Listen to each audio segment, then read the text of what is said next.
Welcome to our channel. Today we how to protect your brand trust with Trustpilot. Quick tutorial step by step clearly. Start by visiting the Trustpilot website. Create an account if you don't already have one. Once logged in, navigate to your business profile. Ensure your profile is complete and accurate. Add your logo to enhance brand recognition. Next, invite customers to leave reviews. You can do this via email or by creating a unique link. Engage with customers who leave feedback. Responding to both positive and negative reviews shows you care. Monitor your reviews regularly. Set up notifications to stay informed about new reviews. Use Trustpilot's analytics tools to track your performance. Analyze trends in customer feedback. Look for areas where you can improve your service.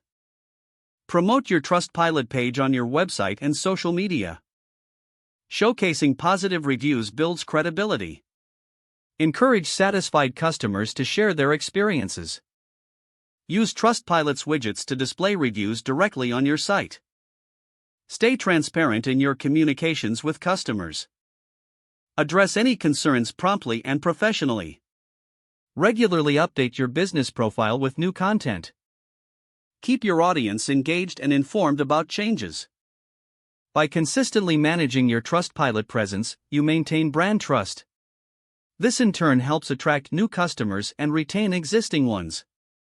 If the page does not load, refresh the browser or try again in a private or incognito window.